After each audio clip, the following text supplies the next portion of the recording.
Hey, it's Jim Paff again, and this is the Against Nice podcast, where we believe that nice people are evil because they want to run your lives.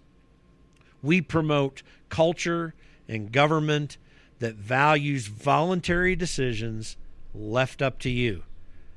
This is a way to promote justice and kindness that thinks about the needs of others before ourselves. Go to our website, politicsisn'tnice.com, and join our email list. The button's right there at the top right. politicsisn'tnice.com. It's Jim Paff. This is the Against Nice podcast, and really special treat for you today with my friend Jason Jones. Jason runs an organization called Movie to Movement. He has promoted pro-life films. We'll tell you a little bit about how we got together and became friends, but this is a really special podcast. You got to listen to the whole thing. Really amazing stuff coming up. Well, everybody, welcome to Against Nice podcast. We're not very nice. This is in the safe zone, and we're going to prove that today because my friend Jason Jones is on with me. He's a movie producer, pro-life activist, fantastic brother, someone who has been a blessing to me for many years, and right now is in a major fight. He's from Hawaii, and he's actually gotten the state to recognize that we have constitutional rights. It's kind of interesting. So welcome, my friend. How you doing? Hey, good to see you, brother. It's actually good to see you and look at you, and it's been a while, and I'm doing well. Good. It's kind of text and phone calls too much anymore nowadays. Yeah, right. Now that I left Capitol Hill. So tell me what's going on, man. You give people a little background on you, and then you do that first, and then we'll kind of get to what's going on right now. I want people to know the cool things you do. I will say this to start. We got to know one another. We were introduced at the Values Voter Summit in 2007. You were good memory. With Eduardo Verostegui promoting the Bella movie, which is one of the most fabulous pro-life movies amongst the many you've been involved with that I've ever seen. I mean, I still cry at the end. You know, just amazing. It's the heart of God. And so I connected you up with Dr. Dobson. I was working at Focus on the Family at the time, and we were able to help for some promotion on that. But you guys did the heavy lifting, and you had actually a decent amount of success. Yeah, no, and I remember when we met, and I also John Stemberger was with us that day. We were in the hotel where President Reagan was shot in front of. Right, that's exactly right. And Focus on the Family. You connect us with Dr. Dobson, who's someone I'd always looked up to, and that was key to the success of our film. As Steve McAveety, who's a mentor of mine, was the producer of The Passion, credits Dr. Dobson with the success of The Passion of the Christ. So I just want to thank you for that. We've been friends ever since. So, it was totally divinely ordained, I think. And Steve McAveety, I mean, a lot of people don't know, not just Passion of the Christ, but he was involved with Braveheart. Thank you, Braveheart. That's what I wanted to say. Don't answer, I am. Yeah. He's We Were Soldiers. I think he was involved with We Were Soldiers as well, too, maybe. Yeah, When We Were Soldiers. IMDb has him listed. I sent it to him. I said, you're listed on IMDb as one of the top 20 producers in the history of film. And he goes, you did that. Like, he's such a humble guy. Like, that's one of your games that you play. I said, no. I said, you are literally listed as one of the top 20 producers in Hollywood history on IMDb. And he thought I was playing some sort of, game with my campaign tactics, but, which I do play those games, but he's such a humble guy, and he's one of the biggest producers in Hollywood history. But he said there was no way that The Passion would have been a success without the courage of Dr. Dobson. Yeah. And he says that all the time. What a great man. I mean, Dr. Dobson has had such a positive influence on this culture. I saw him, I went to a Trump rally before everything closed down, and Dr. Dobson was there, and Shirley, and my wife and I got to talk to him for a little bit. I was really proud to work for him. One of the things, talk about passion, one of the things that I learned from Dr. Dobson was that, all of us in the public policy department at Focus, something would come up, he'd be attacked in some way, and people put out this, very reasoned, rational response to it, trying to be, right on the facts, and all that's good. But Dr. Dobson would get so frustrated. He'd say, no, I need something stronger. See, because you meet passion with passion. And that's a fundamental thing for why I have this against nice approach to politics. Doesn't mean we're mean, but it does mean that we're passionate and focused and purposeful. It's actually an ultimate kindness to oppose what's going on in society, because our goal is to get things back in order. And our goal is not to just decimate our opponents. I mean, the real goal is to get our opponents and everyone else what will work for them, what will make them have a great life, or at least a better life as you can have in this world. Yeah, I like that you use the word kindness, because I was going to say that. I have never been accused of being nice, have often been accused of being passionate. Yeah. And knowing that when you're driven, and I'm driven from something that happened to me personally, when you're driven, sometimes, especially when you're young, when I was young, I realized I was like a bull in a china shop and hurting a lot of people. So I have always prayed for like invincible grace to be kind, to be thoughtful. And I think passionate people, we don't mean to hurt people's feelings. We don't mean to break all the china in the shop, but sometimes you do. So that's the skill. Like I don't want to be ever accused of being nice. Right. But I want to be kind. I want to be thoughtful. I want to be a balm on a wound. I don't want to pick at a wound or deepen a wound. And so I'm passionate. So that is a problem of mine. Maybe even last week I did that to my whole state. So yeah. So I like that. I like the title Against Nice, because most people who aren't naturally, as a filmmaker, the call to adventure is when you experience an injustice or witness an injustice. And some of my biggest heroes are unlikely for people. When I say, I am a Christian, I'm a Catholic, but I'd say the four people that have influenced me the most, or I've felt the greatest attraction to, are Ayn Rand, Hannah Arendt, Malcolm X, and Muhammad Ali. And well, what do these four people have in common? They were wounded gravely as young people, and they were passionate, and the passion was birthed from the wound. Ayn Rand, anti-Semitism from from Christians in Russia. Yeah. As a young girl, the violence of the Bolsheviks as a teenager, the abuse from the left as a new immigrant to America. Hannah Arendt was a German Jew who loved Germany and rejected her faith for Plato, then was rejected by her lover, Heidegger, who became a Nazi, and by her country. And then that just made Hannah into one of the most thoughtful, interesting people ever. Malcolm X's father was cut in half by the Ku Klux Klan on a trolley track, and all the abuse that he suffered. Then you have Muhammad Ali. And if you look at all of their lives, some succeeded more. You saw in Ali and Malcolm X, unfortunately, Malcolm X was killed before you could see the full flowering of it. And Ali, you got to see it. In Hannah Arendt, you got to see a really profound thoughtfulness. Ayn Rand maybe never reined it in, but it was understandable. Yeah. And so, yeah, that's it. These people I always joke about Ayn Rand. I know that it's in vogue for us as Christians to bash her so we can show to the left, look, we hate someone with you too. It's from Whittaker Chambers on in National Review. We've been beating up on Ayn Rand when she was the most courageous voice against totalitarian socialism when they were doing massive killings. And I said, Ayn Rand would have never admitted it, but she was radically committed to solidarity to people behind the Iron Curtain. Yeah. She could have just been a screenwriter and a novelist and minded her own business if she was really as selfish as she had claimed. But no, she had spent her whole life tilting against a regime that was persecuting her family and her friends in her neighborhood where she grew up. So, so I love the title of your show, Against Nice. Yeah, I listen on Ayn Rand. My deep criticism of her is her hatred of philanthropy, which expressed itself in what came across as a severe selfishness. I think that comes from a lot of her history too. Oh, 100%. That having been said, though, she helped lay the foundation for freedom and the principles of freedom.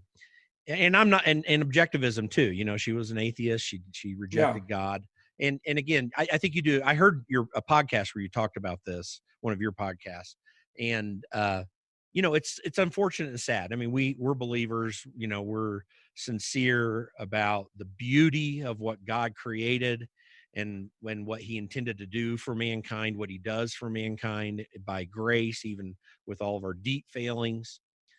And so it's unfortunate that she took that path, but the intellectual foundations for freedom were well laid by her. She was firm about it, and as you say, it had a positive effect behind the Iron Curtain and in promoting within our society and in Western society in general a need to continue opposition to that horrible philosophy.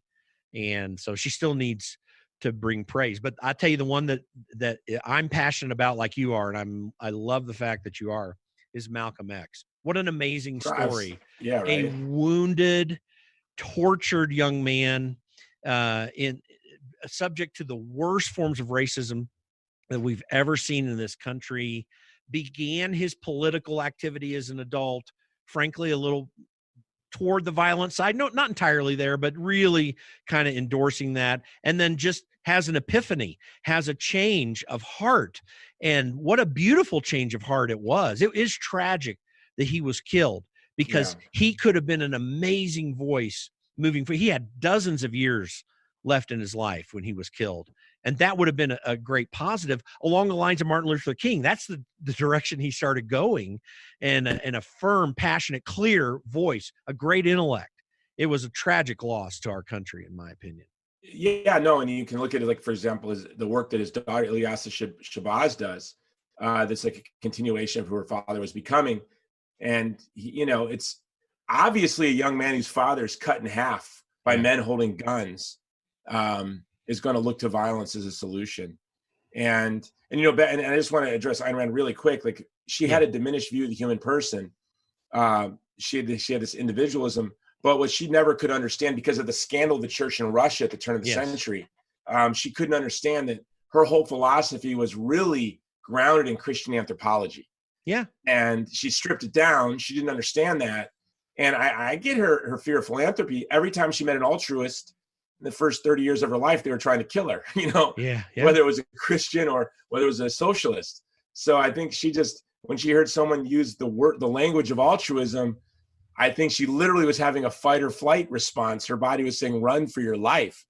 And, but we can learn from these people, and the reason when I grew up in a neighborhood where that Farrakhan was influential. Mm-hmm. I would get the final call as a boy, because for $1 you get the final call, and which was the Nation of Islam's newspaper with a banana and an apple. Yeah. And I'd give him $1 just for the fruit bag, a little blonde-haired, blue-eyed kid buying the final call, and I'd read it, Yeah. But it wasn't until I was a 17-year-old soldier. I was a high school dropout. I joined the Army the day I turned 17 because my high school girlfriend was pregnant, and I wanted to be a father. Well, we learned when we were boys, if a young man gets a young woman pregnant, the way that's from working class family, the military is a good way to support a family. So I literally joined the Army on my 17th birthday through a special program for troubled youth, which I was. And, but in the third, right before I was to come home, I was in the infantry, basic and ITR together. Right before I was to come home, my high school girlfriend's father found out she was pregnant, forced her to have an abortion. And that radically changed my life. And I didn't know I never went to church a day in my life. My mother had me when she was 16. So I was raised by a teen parent, and now here I was a teen parent. Yeah. Didn't know anything about religion or politics. Did not really know about abortion. I'd heard some jokes, but I didn't know it was legal.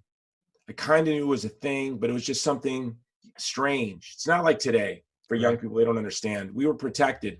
I didn't know homosexuality was really a thing until I was in the Army. Yeah. I didn't know abortion was really a thing. I thought homosexuality was like some weird talk. Like, you call somebody a name meant they couldn't throw a football.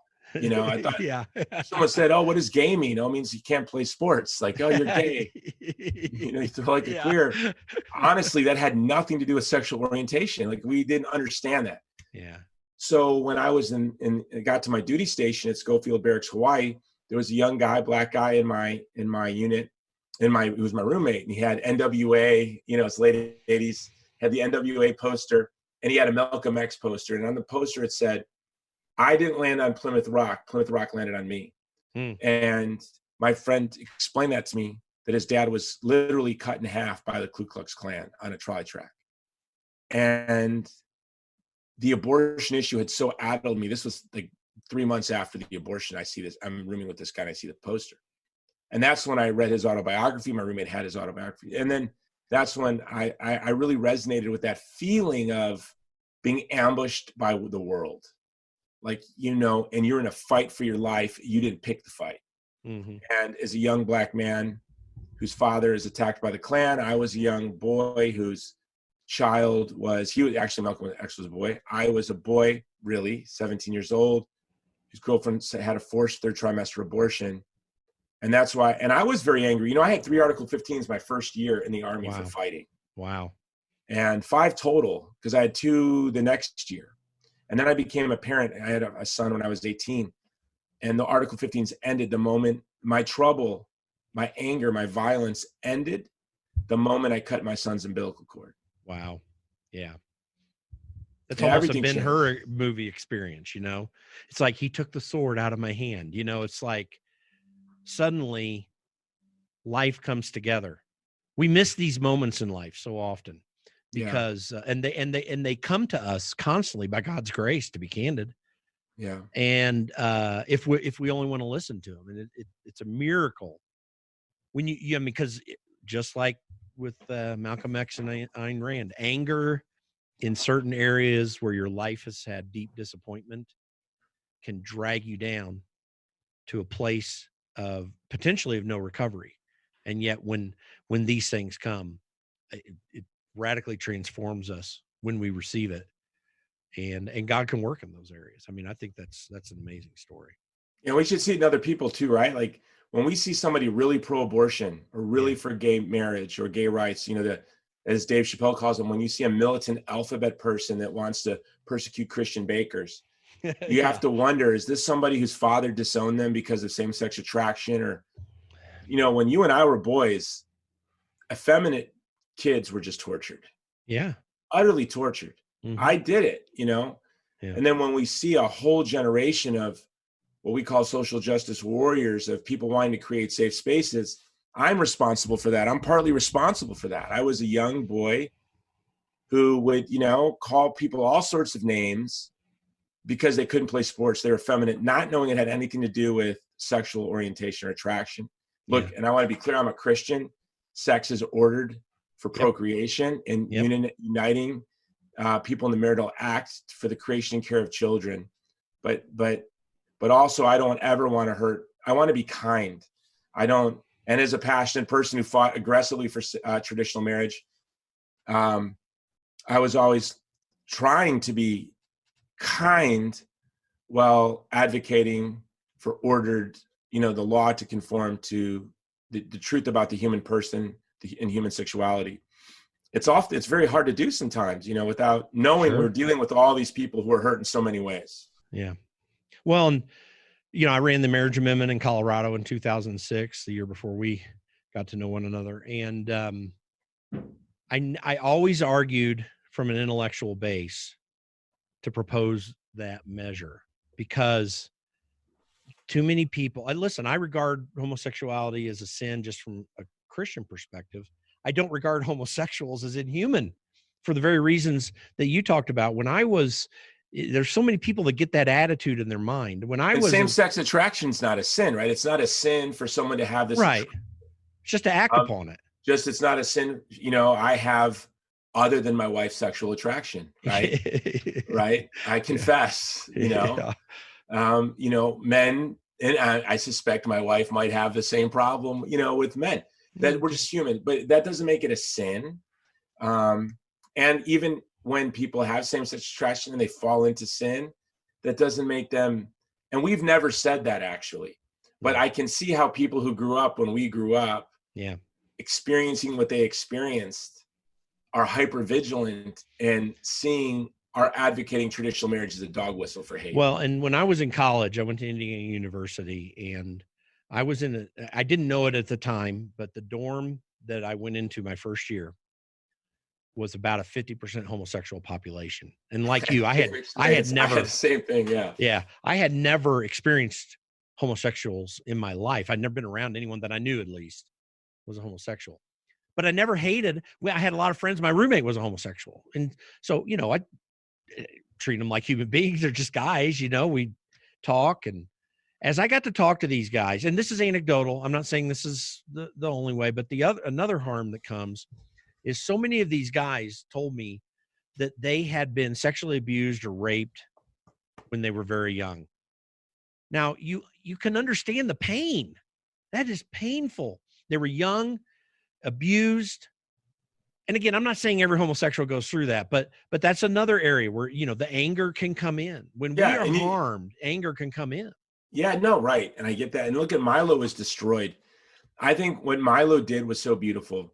And they destroyed him for trying to be beautiful. So, right. Look, Milo's a radical. He's a young guy who Milo became famous. Just in case people aren't catching that. And when he was on the Joe Rogan show, he was talking about being abused.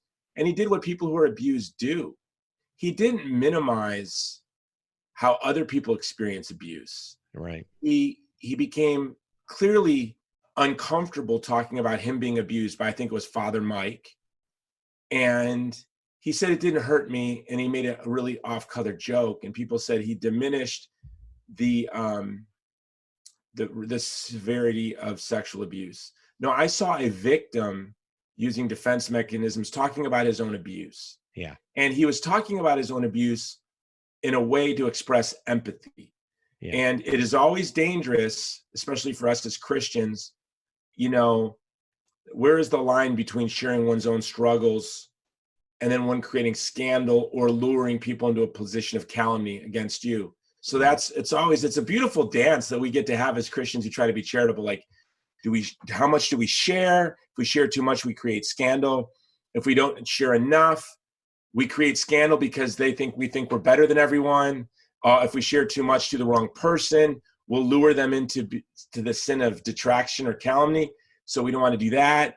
Look, being a virtuous, trying to be virtuous is the most delicate of dances. Yeah. And for me, as someone who was an atheist till I was 30, a Randian, I was an objectivist till my late 20s.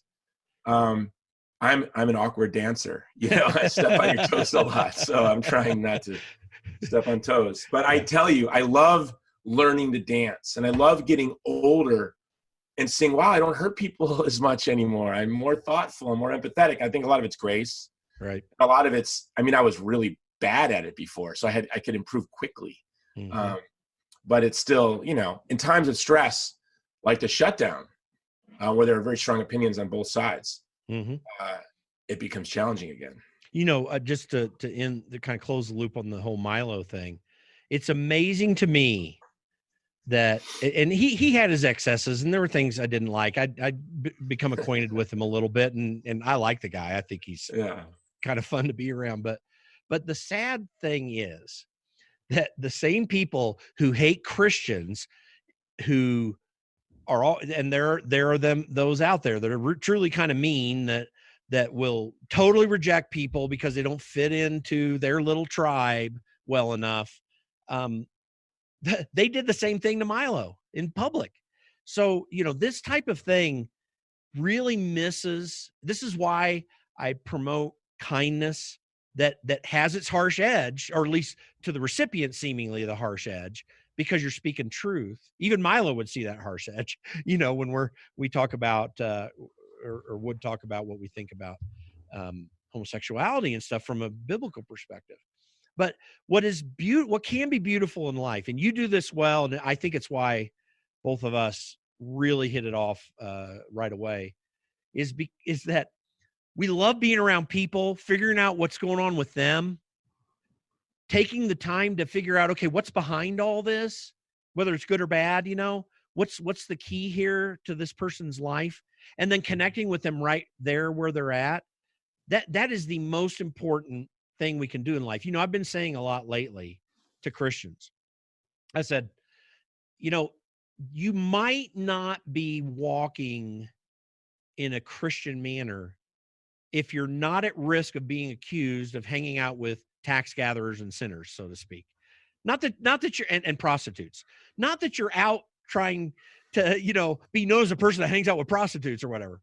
But if that's not a risk in your life, you're probably not connecting in life the way that you need to. And there's so many people in the Christian culture who are secluded in their tribe. You should go to church. And love takes risk, right? So it does. It really love does. takes risk. So, on that note, I was arrested last week. Yeah. On that note, I was arrested last week. My crime, the First Amendment. Yeah. The mayor, governor, and chief of police have signed a letter saying they will never arrest me again for expressing my First Amendment. And that was nice to get that letter. Yeah. They recognize the Constitution. But while I was being pushed in the car, I was arrested first. Another gentleman was pushed in the car with me. And I asked him what he did. He said he owned a bar. I said, I'd love to come to your bar. What's the name of it? By the name of his bar, it became clear I would never be going to that bar. I said, I don't think I'm going to that bar.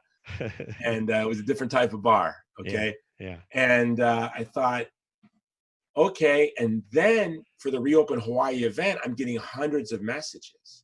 Yeah. And then one woman messages me and she talks about her business and she sends her link and she thanks me for fighting for the people of Hawaii.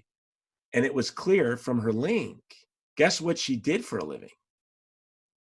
She was a prostitute, an escort or whatever. Yeah, a prostitute. Yeah. And I thought about it. I said, God, what is the mystery of the Reopen Hawaii movement? That I went there and it wasn't Christian Republicans. Yeah. It was some Christian Republicans, Sure. One Calvary Chapel pastor, no Catholic priests, at least one strip club owner, at least one prostitute, every ethnicity in the world. And I said, what do all these people have in common? And they would have said that they're all selfish, right? People, these are selfish people out there for themselves. No, selfish people never stand up against the mob. So what was it uniquely beautiful? Because the hate we've got, I never got so much hate in my life as being on the front page of the paper, handcuffed. Yeah. A big Holly guy. Jeans and the truth. Flops. In flip-flops. Yeah, an elected official emailed me, said, Jason, you have a reputation to uphold. There you are with the t-shirt, flip-flops. I said, well, I hope should be my reputation because that's really who I am. And I said, what is it that's so uniquely beautiful about these people that they love their community so much? They were not out there for themselves, because the mob hate that we received was really unbelievable. And we could have anticipated. You'd have to be a knucklehead to think participating in this was going to get you, flowers thrown at your feet. Isn't it mysterious? It's just, you would have thought it would be all Christians out there. Nah, it was some Christians and such a diverse group that I said, what's the one thing that connects these people? I'm still meditating on what is the one thing that connects these people. I can't figure it out yet. Yeah. It is necessary for us to stand up for human beings, to treat people like human beings. I mean, that in a sense, that is the one connection. There's something more specific than that, I think. But this human desire for freedom is very real. For those who are not connected to the Lord in any way, it still is imprinted in their heart what was meant for them from creation.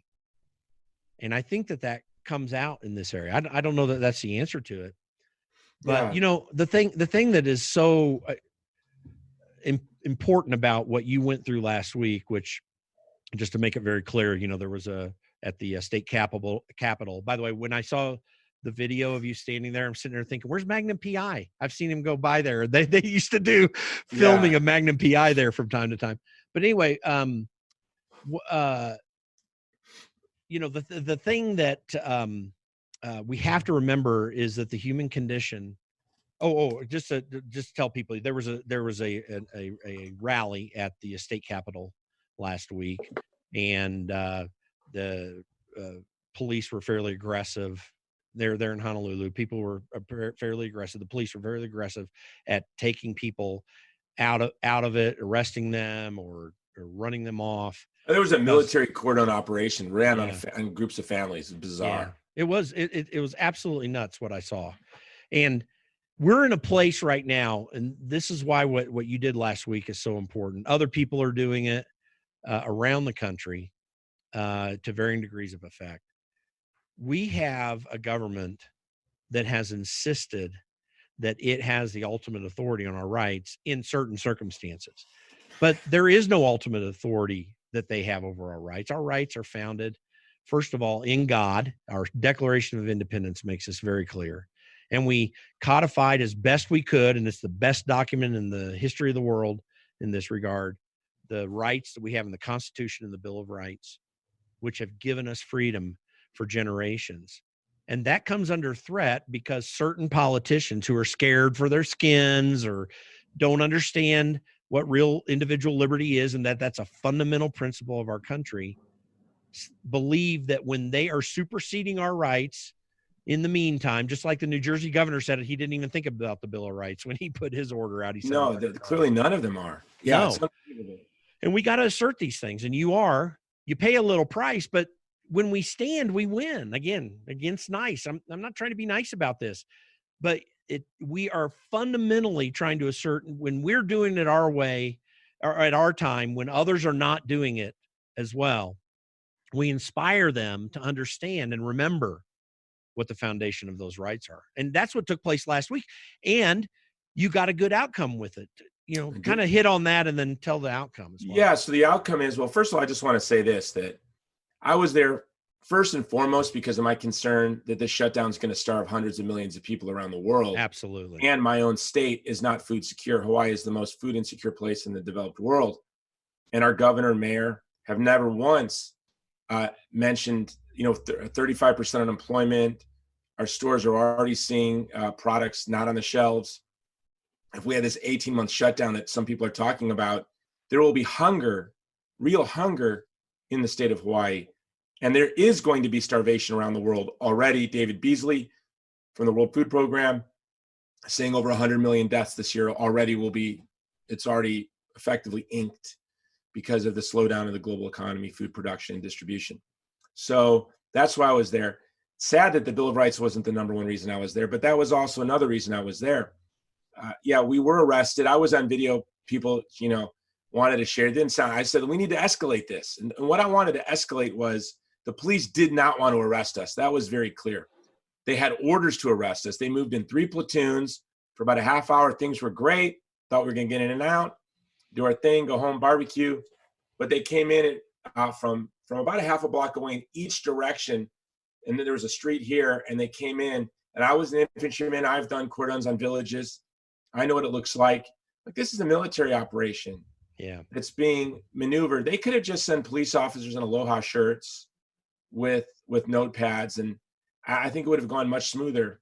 But when everyone, and I was the worst, I said I could have been a little more MLK and a little less Malcolm X, but when I saw the platoons moving in, I did what I was trained to do: move towards the ambush, fight your way through it. So I raced to where they were about a half a block away with my video rolling, trying to slow them down and capture everything they were doing.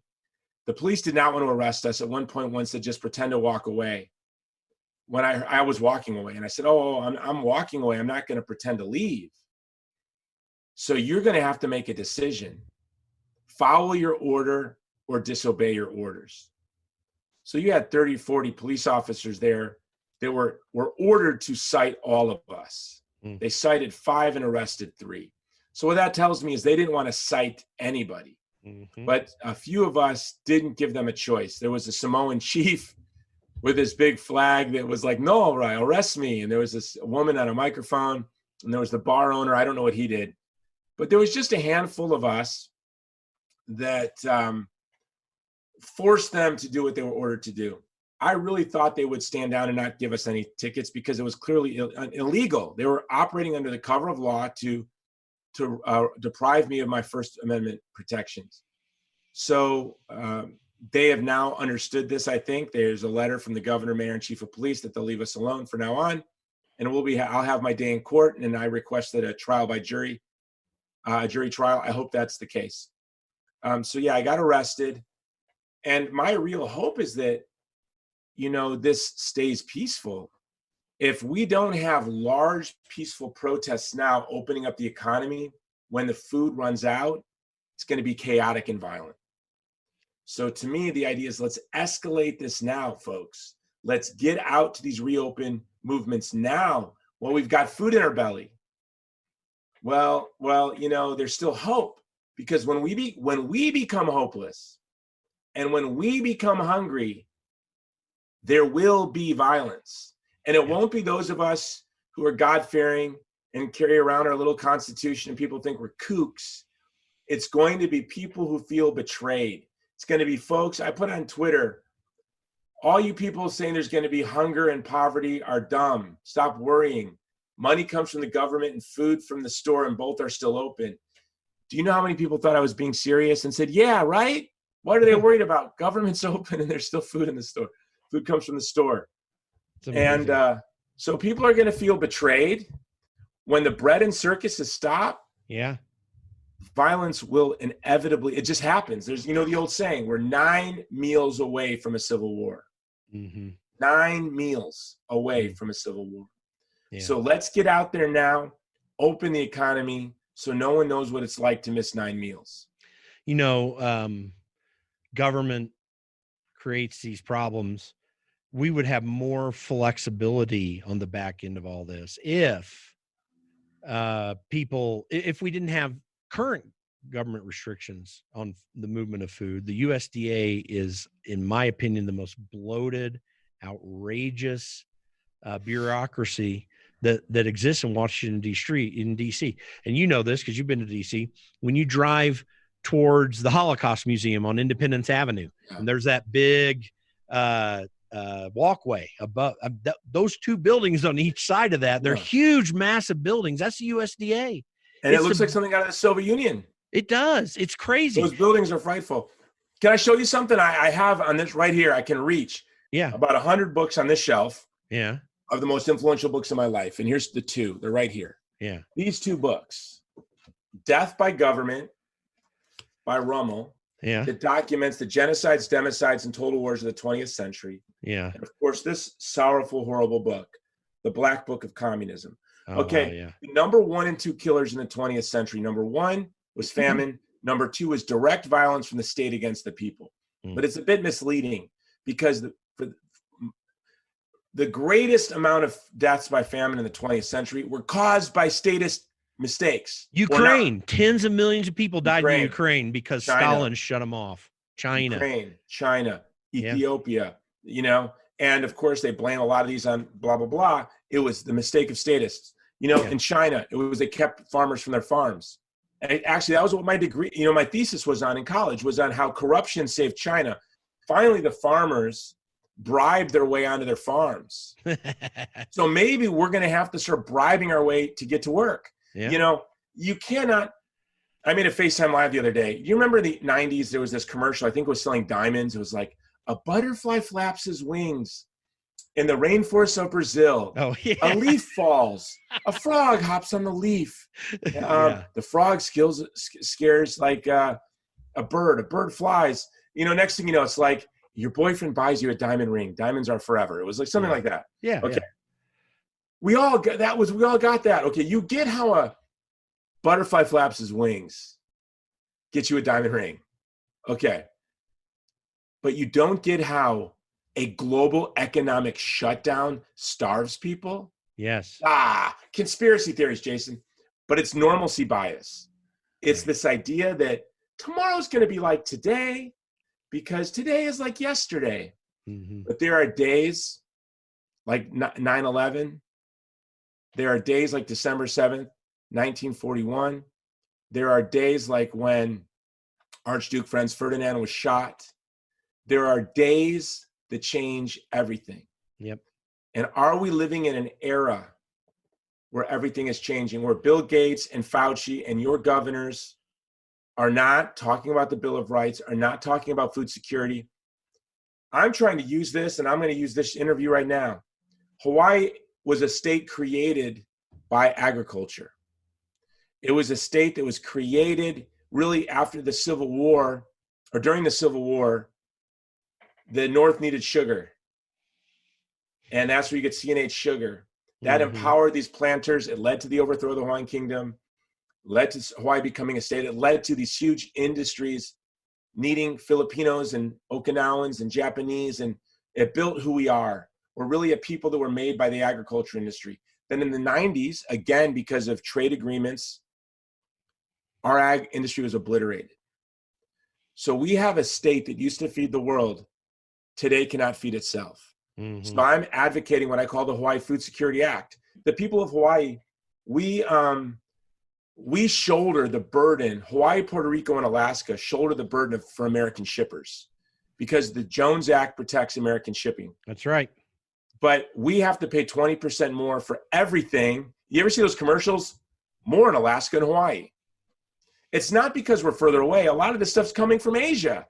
They could drop it off on the way to LA. They could pick some of our stuff up and take it to LA. And then when the ships are leaving, they can drop some stuff off from the mainland and pick some of our stuff off and take it off to Asia. But they cannot do that because of the Jones Act. They got to go right past us. Yep. Then different ship has to come back. Yeah. Then it has to go back. So if the Jones Act, which played a role in destroying our agriculture, along with GATT and other things, and if we have to protect shipbuilders in New England, and are they even building ships there anymore? We need a Hawaii Food Security Act. We've got 1.3 million people sitting on these islands. In 2 weeks, if the ships don't come, we go hungry. A month, we starve. Yeah. So I'm trying to use this locally, but nationally as well, that we need a structure of protections and subsidies that rebuilds the Hawaii ag industry.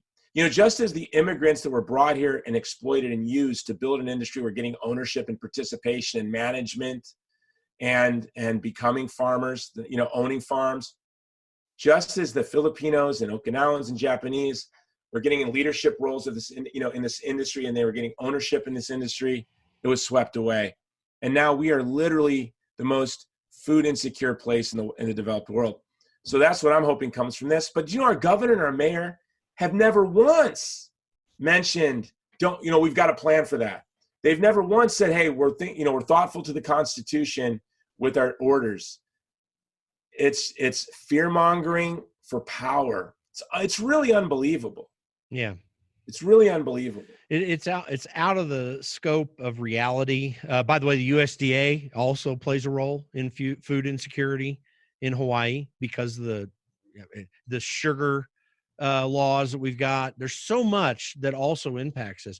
Here on the mainland, you have a problem with beef that's going to be here, which when this problem with beef plays out on the mainland, that's going to make your ability to get beef even worse, notwithstanding the things that you've pulled out. Yep. And so I worked for Thomas Massey. I mean, he's had this Prime Act there forever. I mean, literally, cattle and hogs are being destroyed because they can't be sold. And one of the big reasons for that is the massive meat packers control things. You have to go to a large meat packing facility to sell process your beef or hogs. You can't do it with a small local producer, which would just which would open up the lines of commerce in meat around, but it shuts it down. We do so much in government. Listen, people probably don't understand well guys like you and me who profess a very real Christian faith. We're serious about it. We evangelize in it, but we stand for the principle, really libertarian principles of limited government.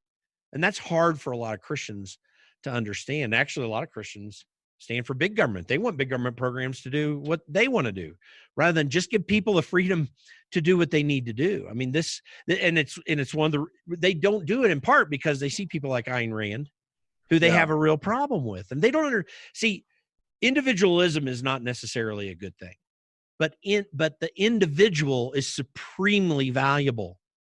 And when individuals are able, as Milton Friedman always said, to pursue their individual interests, they are able to succeed in ways that benefit everybody, even if they're individually truly selfish or greedy. I always used to say on my radio show when I was on the radio in Denver, I'd say, listen, if you're the greediest bastard in the world and you want to become a billionaire, what do you got to do it? Well, you have to find a product that people want to buy. You have to hire employees that can help service that product. You need to train these employees to do things well. Then you need to go back and ask your customers, you liked our product, what else do you need or want? And then you need to design something that meets that further need so you can expand your business. And you got to constantly go back to your employees and treat them well enough that they want to keep working for you, that you get institutional knowledge from that they stay a long time. And then you become a billionaire. So, even if you're the greediest bastard in the world, you got to follow the golden rule to be successful. And that's not a perfect 100%. analogy, but that is fundamentally what must happen. And so individual is important. Individualism can be destructive because you can cause harm to others when they invade your space. That is wrong. But when you seek your individual interest and you pursue it the best way that you can to succeed, even the sum total of a mixture of good and bad people bring a net result that is very positive. That's what we should be fostering in this society. And this COVID-19 is proving how much our institutions don't understand that, one, and don't care about it, too. Yeah. And I think statism foments individualism. To me, I'd say what we are as Christian personalists. We acknowledge that the human being is a person. Yeah. But the difference between a personalist, let me give you an analogy that just came to me as you were talking. Yeah. If we're like, both of us are drowning in the ocean and there's a raft and we're frantically swimming to get to the ocean, you couldn't tell the difference between an individualist and a personalist. You're both just frantically trying to get to that boat, trying to save your life.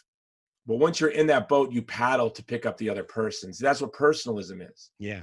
And individualism to me is the philosophy. This is another book. I grabbed it to the history of books that influenced me is this book by Ayn Rand, The Virtue of Selfishness. Yeah. When you read this book really influenced me. Ayn Rand was someone that never really got out of the water into the boat, that she was frantically fighting in this totalitarian sea that was raging and violent, just trying to get to this boat, so fearful of being submerged into, that there was a real, Whitaker Chambers himself said we would lose, that we would lose our battle against the socialists. So Ayn Rand never got in the boat. You and I have the grace of being in the boat, and, and that's personalism. We want everyone's dignity protected, everyone's life and rights protected. And we acknowledge, think of the worst person, the person that's screwed you over the most in business or has disrespected you the most. They're just as much a child of God as you or I. God loves them, sustains them, cares for them just as much as you or I. And if there's somebody watching this who you and I have wronged and they think we're the worst people in the world, they need to remember God loves us as much as they love. That's the beauty of our faith. In fact, it was, as a young Randian, I wanted an anthropology that supported her vision of the human person that I just couldn't and I didn't want it in revealed religion, because there was like one commandment I found very obnoxious as a young man, Which one do you think? I don't want to say it, Which one? Go ahead. There's this commandment that was obnoxious. I said, I was not interested in being revealed religion. I wanted an atheist anthropology to support the vision that Ayn Rand was presenting. And I remember when I was sort of shocked when I kind of came to the understanding of Ayn Rand is advancing a diminished vision of the human person that Christianity introduced to the world through its teaching on the incarnation of the second person of the Trinity. Yeah. And Ayn Rand, without ever knowing it, was kind of like an evangelist of the Imago Dei. And she would have never gotten that, but she led me to I say that Ayn Rand, Sartre, and Roe v. Wade made me a Christian. Well, it's really interesting.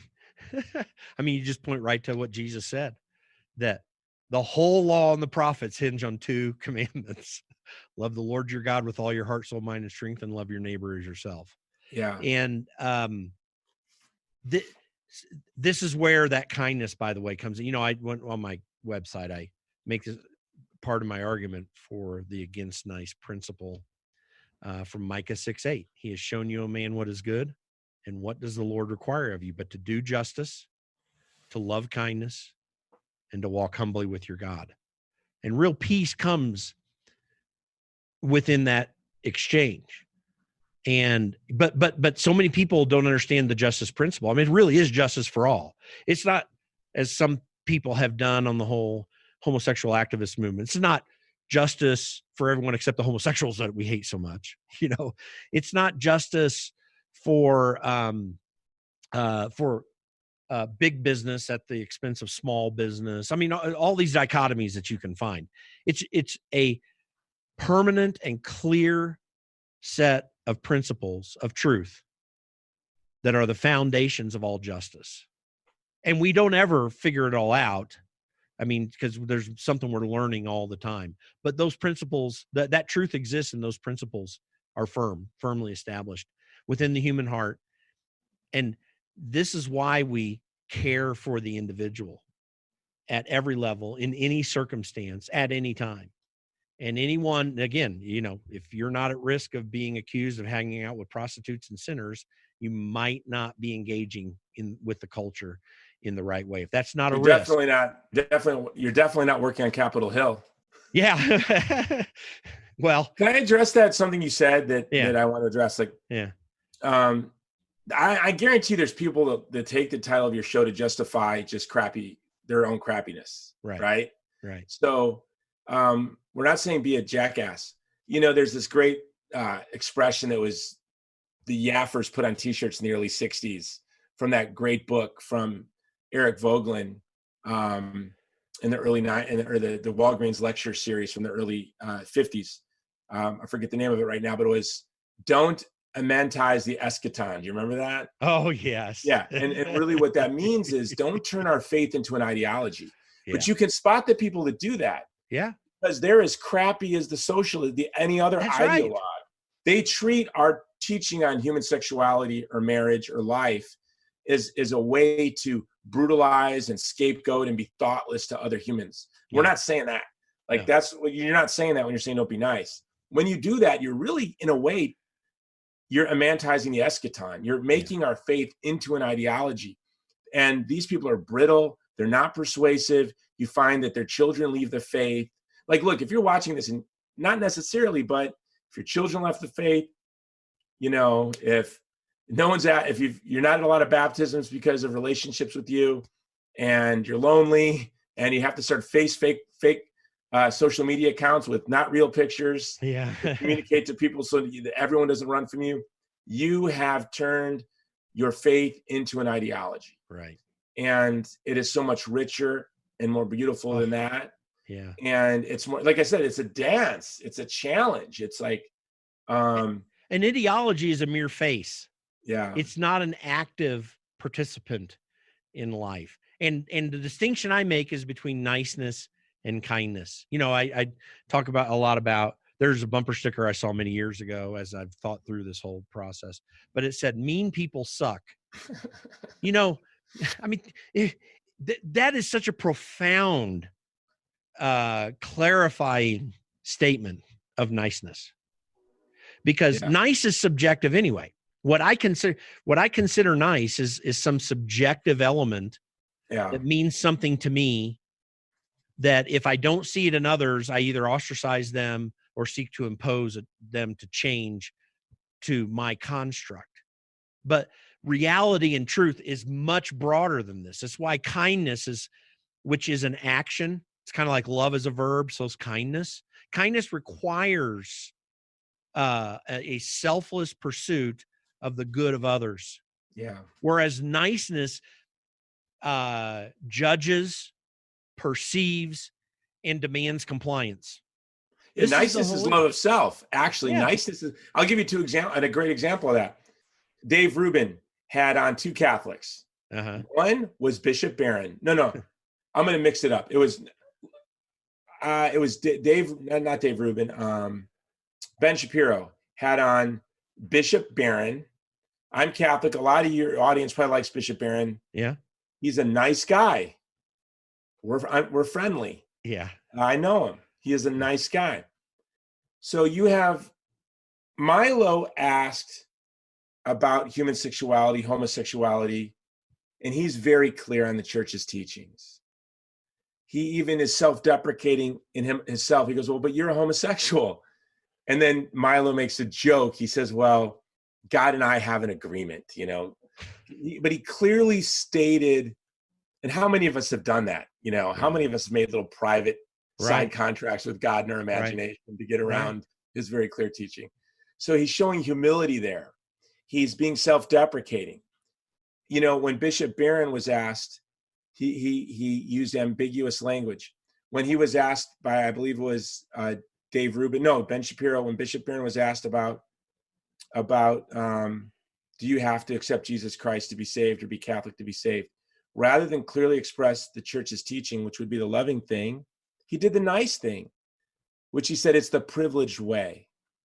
It's the privileged way. When Milo, who's an open and out of the closet homosexual, is asked about the Christian's teaching on human sexuality, he defended it, acknowledged it was right, was self-deprecating, threw himself under the bus. He did this. That's a very loving thing to do. But most people would say Bishop Barron is the loving one and Milo is this hateful jerk. But it's exactly the opposite. Whatever you want to say about Bishop Barron, he is very thoughtful about how he is perceived. And Milo is too. But I think Milo wants to be perceived in a way as to be useful to communicate truths that he thinks is very important. You know, it's interesting what you just described is not just him concerned about his impression upon people and how he's perceived, but he also took into account what others already perceive about him in that answer. So it's like he hadn't ignored that. And for all of Milo's excesses, and there are a few of them, and I get embarrassed by him. And I pray, by the way, I know, and I think he's young and he's probably going through a lot. I just pray God gives him this invincible grace to heal and become a beautiful example to the world. And look, a young man figuring life out on the world stage in the blink of an eye is hard, you know? Well, and so everyone on the left that hated him and bashed on him and ostracized him, those are all nice people. They're nice, aren't they? I say nice people are most of them are the meanest, most evil people in the world because of their hatred of others, because of their self-concern as opposed to the concern of others. Kindness seeks the concern of others first. And that's why I make this distinction. Now, before we lose our time here, and we'll come back and do it some other time in the future, or I'll do it on your podcast if we get a chance to do that as well. But we got to talk about the value of life in the womb. And you have been at the front of this. And by the way, life is a libertarian ideal. I don't hate libertarians. In fact, it's only true libertarians that call themselves pro-choicers that I might give them a little bit of leeway to call them pro-choicers because at least they thought about it. But it's still wrong. It came to the wrong conclusion. I mean, Judge Napolitano, one of the great libertarian thinkers out there, is pro-life. Anyone who sees the concepts of liberty and understands them must take into account the rights of the unborn, because liberty is a human value, a value towards humans for their individual nature. And we need to stand up for these people. You have worked so hard in your career to stand up for the unborn. What would you like to say here as we get near the closing of this? Well, I'm glad you asked me this question. First of all, I think it's Federalist 21 that says life and liberty cannot be separated. They can be destroyed, but they cannot be separated. So life and liberty are mysteriously connected. And I wouldn't say I'm a libertarian. I would say I'm an advocate of the Anglo-American political tradition, and I don't even know how to say that anymore. Does that make me no? Not a problem. and what I mean by that is, the gospel. If you study from the Christians that were saving, first of all, the Didache, written in the first century, the oldest extant catechesis, from the first century, probably written by Peter, forbids abortion. The earliest political action that we hear from, what we would call political action today, from Christians, and Jews in the Roman Empire was saving children off the exposure walls. Yeah. Where the Romans and in the forests. Yeah, they would take the babies off the exposure walls. I've actually written a script called The Wall that's set in a forest outside of an exposure wall, where the Jews and the Christians would rescue these children off the walls and raise them as their own. And the Romans found that so creepy. Who would raise somebody else's child? Freaks, gross. They never thought who would put their child on a wall to be ripped apart by wild beasts. And by the way, Justin Martyr made this argument as well too when he wrote to Antonius Pius, the Roman emperor, in his apology. You know, when he was saying, "Hey, we're good citizens. We're helping people, and plus we don't send our kids to the exposure walls." I mean, he talked about this, and that's beautiful. Send me that. I want maybe I can draw on that for my script. Yeah. Because it's my pet project. It's something that probably won't be made for 10 years, but it's my pet project. So, so when I just want to address like being pro-life, and for me, it began, it was my inciting incident. I was a young boy who thought about nothing, but I wanted to be a father since I was a little boy. My mother had me when she was 16. She was married a lot, divorced a lot, had a lot of kids with the different husbands. So and I was going back and forth between my dad and my mom. I just always wanted to be a father. So at 17, when my girlfriend told me she was pregnant, we were both from not the ideal situations. And so to me, it was, I'm off to the races and get to build a beautiful, peaceful family. And then this abortion happened, forced on my girlfriend, forced on me. So that was my inciting incident, as we would say in the film industry, or call to adventure, as they would say. So I didn't have any religious belief. I never went to church a day in my life. My mother was very anti-Christian. Her father was a Scientologist, My grandpa's 91, is still a Scientologist. My father was a fallen away Catholic. I never went to church, nor did we ever talk about God or politics in my home. It was this idea that you could kill a child in the womb that was unimaginable to me. And so I want to link it up to how fundamental this issue is. So you have a libertarian audience. I look at libertarianism as the fruit, this beautiful mystery of this fruit of this idea of the incarnation, how it changed how we saw the human person. And it's no mistake that from the forests of Germany, and as they migrated into England, and then we have this document, the Magna Carta, the Glorious Revolution, the English Bill of Rights. In all of this, you see a recognition, a growing recognition, then in the Mayflower Compact, and then a Declaration of Independence, and those beautiful Federalist and beautiful Anti-Federalist papers, and in the letters that they wrote.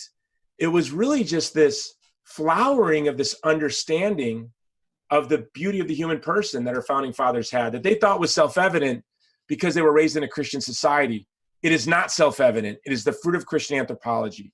Okay, that being said, there were three vital threats, mortal threats to our republic: slavery, segregation, and abortion. That those three ideologies of evil waged a war on the founding principle of this country that's in the Declaration of Independence, the Declaration Principle, which Abraham Lincoln called the golden apple, that the Constitution was just the frame. It was the beautiful work of art. That beautiful work of art is Christian anthropology. The inviolable dignity of the human person. So to me, I know, because of my 30 plus years of work in the pro-life movement, and that's all I talk about everywhere I go. So everyone shares with me their abortion stories, everyone on all sides of the spectrum, and they're all tragic. They're not bar mitzvahs. They're not bat mitzvahs. This isn't like we were told in the 70s and 80s. This is a great expression of women's rights. It's a tragedy. We all know that.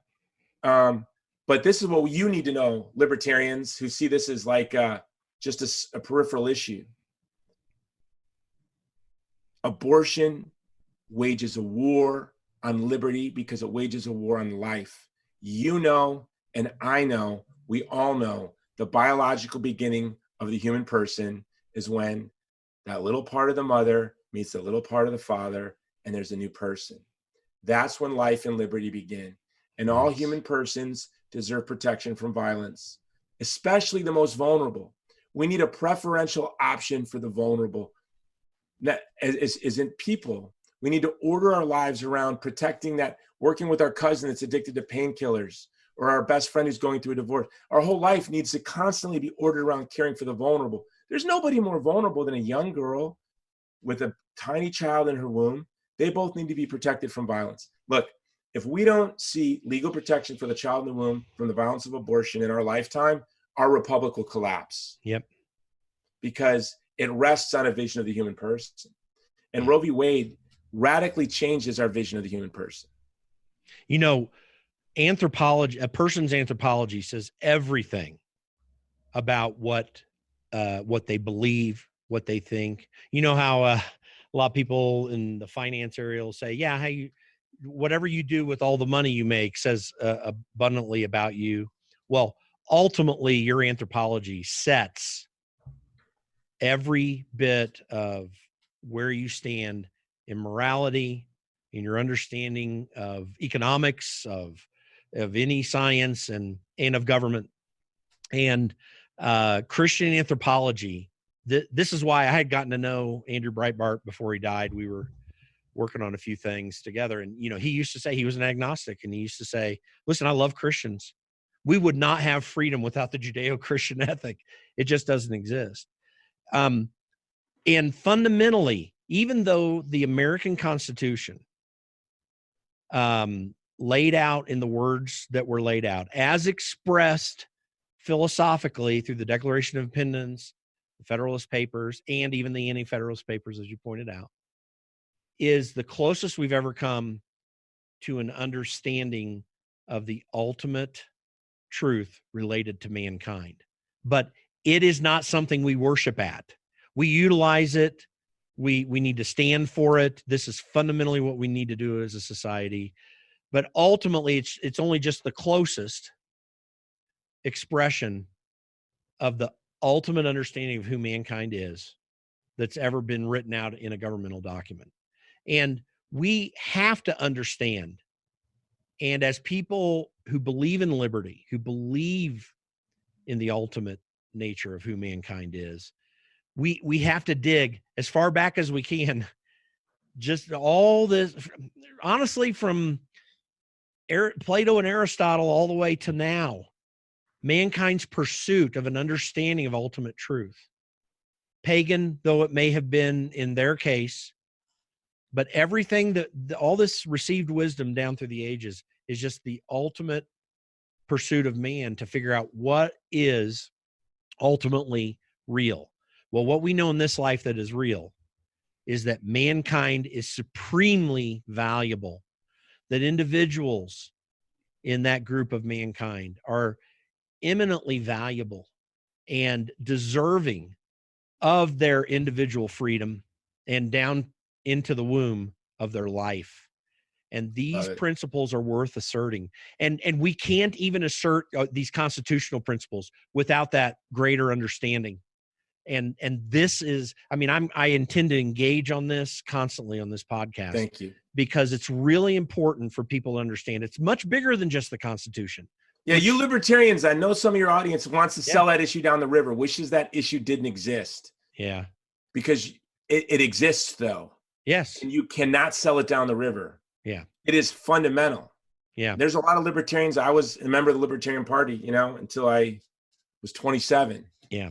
And so many of them were pro-life, but didn't want to talk about it. Right. And, you know, let's talk about income tax or da-da-da.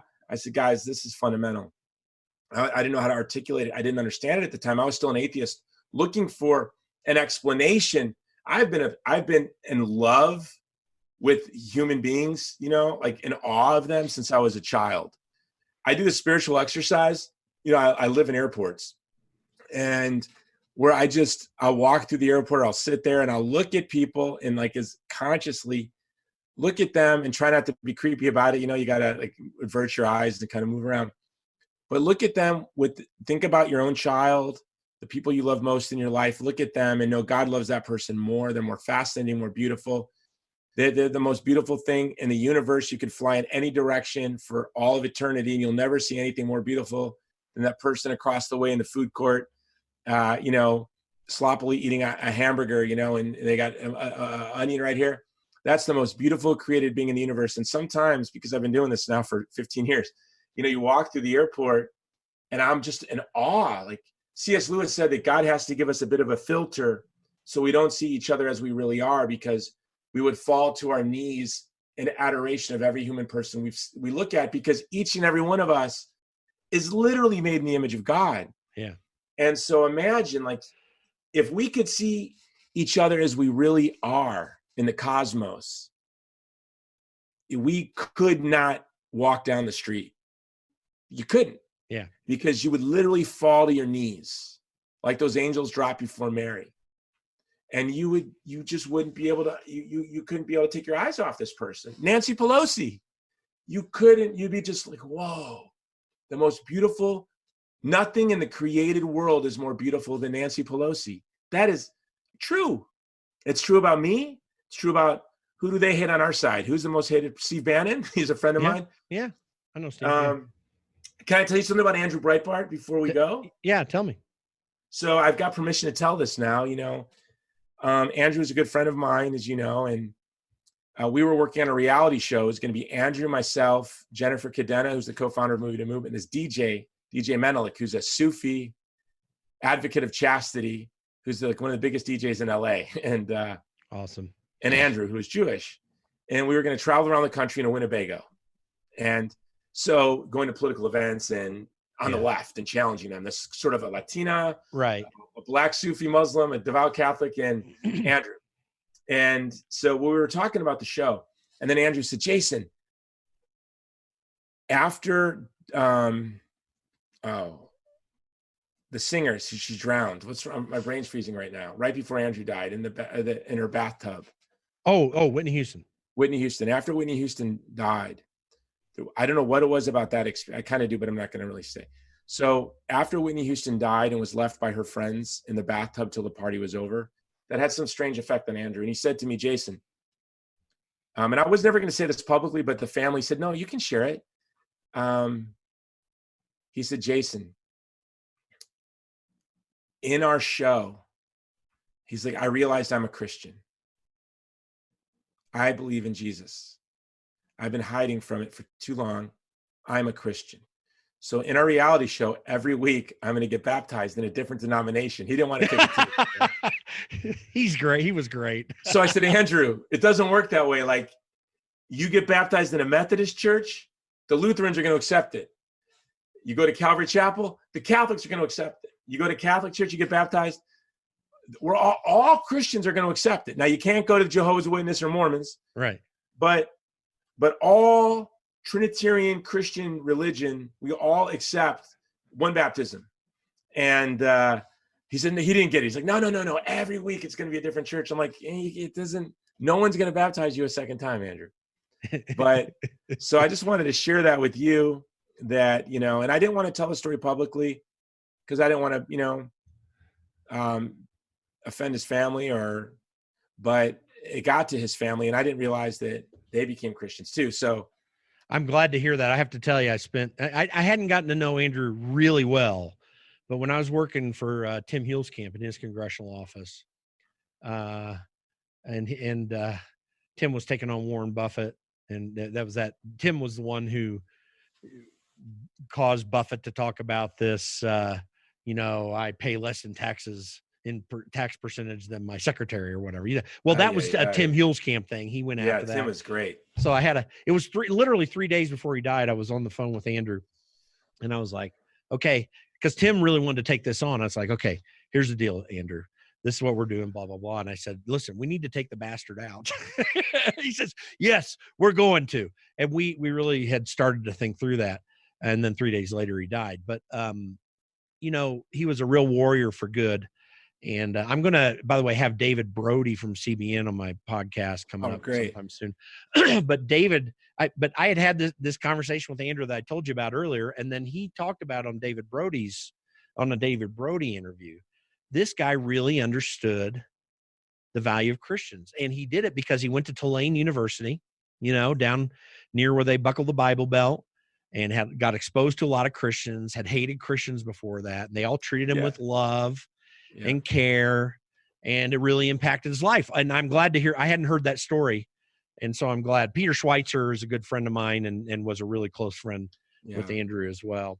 And by the way, he's somebody who people made out to be some bad, gruff guy. The most loving, oh my gosh, gentle, yes, kind human being I have ever met. My youngest son is named after him. He was the kindest person I've ever. Isn't it interesting that? And he was a good family man too. I mean, people, oh yeah, they saw all of his political activism. They did not see that family interaction. He loved his family, loved his father-in-law who just passed away not long ago. Orson called me. So I told somebody the story and I said, don't tell anybody.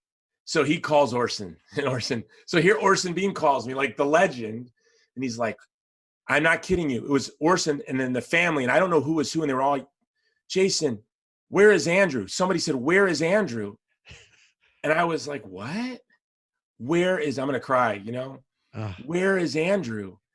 And I thought, Andrew and I worked a lot together. We were always trying to get our families together. We always wanted to go to, with my wife and his wife too. He loved punk music. So we were always trying to find a concert, but we were always traveling. So me and Andrew spent all of our time together outside of LA. Right.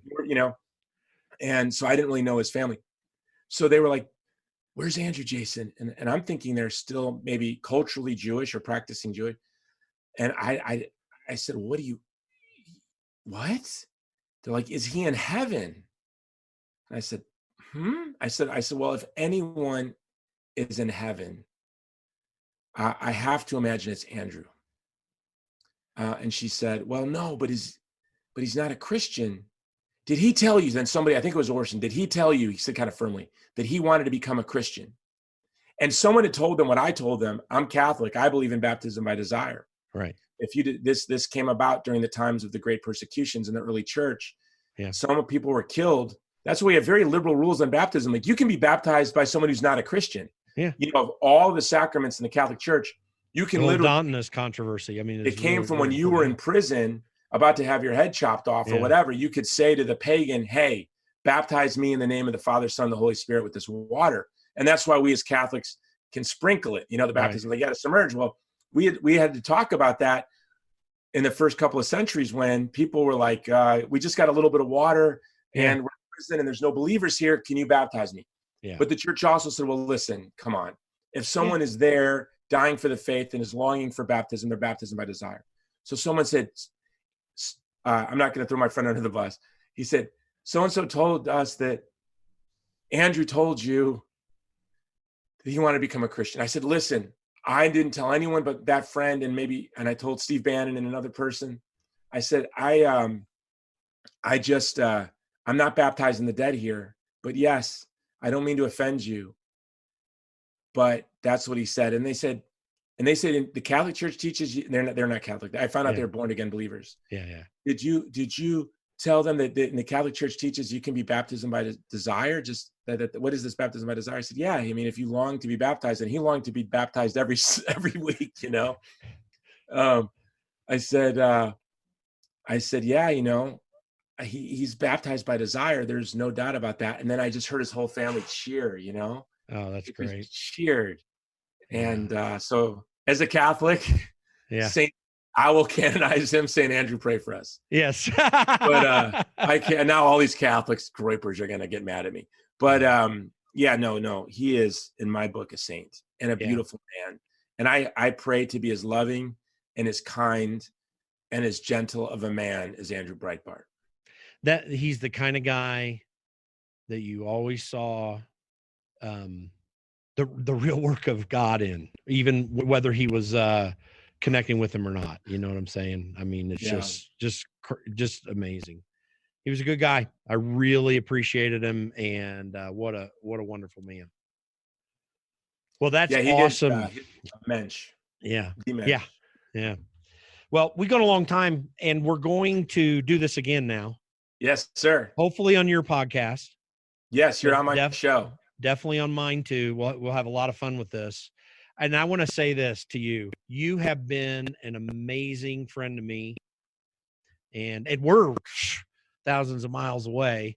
We always seem to meet in DC, but other places too. But I'm very grateful for that friendship. I think and we're going to talk more about the abortion issue next time we get together, but I want you to know that your passion and commitment to truth is amazing. and it inspires me. I hope that I have returned in some way the same kind of friendship back to you. Brother, you don't even know you did return it in a big way. Can I share a funny story with you that you did? Sure. I was walking through the Capitol with one of my donors. I'm not a big donor, but they had the potential of being a big donor. Mm-hmm. And a lot of the work I do, people don't get to see because I can't really tell people what I do because then I won't be able to do it. Yeah. And influence through relationships in the Hill or in different agencies or whatever. And I was walking through and you came running out of your office and you're like, Jason. And this was in front of my donor. And you said, my first two media I check every day is the Drudge Report and your Facebook page. I don't know if you remember that. I do remember that. You got me a really big donation. That really impressed this donor. Oh, that's awesome. We needed it. And it was like you were like the fourth person in the Capitol that day that had come running down the hall or came out of their office and said, "I love what you do." And she was like, "Did you said that? I don't know what's going on. I don't know, but you got me a big donation." So you have from Bella to a random donation because I bumped into you in the Capitol building. That was great. That's awesome. Yeah, it was always, and sometimes you were there, and I know you're always busy and running, and then we just run into each other. I can't tell you how wonderful that was every time. Yeah, that was awesome. Because it's a great fellowship. You're a great guy, and I can't thank you. And I'm glad that happened, by the way. That was cool. I'm glad for the Bella thing because I still, you have had some great movies that you've promoted, but I still feel like Bella was just a beautiful jewel that I think every person needs to see to understand the value of life without being preachy. But just there are 2 times I cry in that movie. I'm even tearing up now. Is obviously toward the end there. Yeah. But just that whole interaction with his family right in the middle of the movie. I mean, just the little discussion about his playing soccer. This captures the value of human life so well, and I just hope everyone will watch it again. But thank you. But anyway, man, you're awesome. I really appreciate you doing the podcast. We went longer than my normal podcast, but I'm going to tell you. Sorry about that, guys. No, don't worry about it. We haven't talked in a long time. Oh, my gosh. I think it's just I want to talk to you. So it's been a few months, man, since we had a good long conversation, a text here and there, or a quick phone call. Yeah. And but this is so fantastic. I know everyone's going to listen to it all the way, and that's because you're a fantastic person to hear from. So let's do a podcast together soon on your side. We'll do another one on mine. It's going to be great. I don't get arrested today. I'm off to the Capitol right now. That's right. Well, thank you, brother, and appreciate it. Jason Jones, folks. Oh, give him a website for people to go to. I got to get that. Yeah, my website, I have 2, Movie to Movement, which is movietomovement.com. You can see my new movie coming out later this year, Divided Hearts of America, starring Benjamin Watson, tight end for the New England Patriots. It's a look at abortion and the history of abortion in America. And my organization that's really closest to my heart is the Vulnerable People Project. We seek to advance the interests of vulnerable people from the child in the womb to the Uyghur and Chinese occupied East Turkestan. And that's usually why I'm on the Hill doing VPP stuff. If you go to that website, thegreatcampaign.org, and for $20 donation, you get a free copy of my book. We pay for the shipping. And The Race to Save Our Century, I wrote with the best writer in America today, I think, John Zmirak. That's great. And by the way, that is a whole podcast topic right there. We've talked about that a lot. We got to do it here on the podcast. So thank you. Thanks, Jason Jones. Appreciate it, my friend. Aloha. Aloha. Thank you for joining us today on the Against Nice podcast. And again, before you leave us, I just want to ask you, connect with us on our email list and our social media. Go to politicsisn'tnice.com. Click on the Join Our Email List button. We'll get you information related to what we learned here today, but also other information that we're finding out along the way. It'll be a great resource for you. You can also go to our Facebook page. It's facebook.com/Against Nice, and our Twitter page @Against Nice. Go check us out there, and we look forward to talking to you, getting your feedback, finding out more from you. Thanks, and have a great day.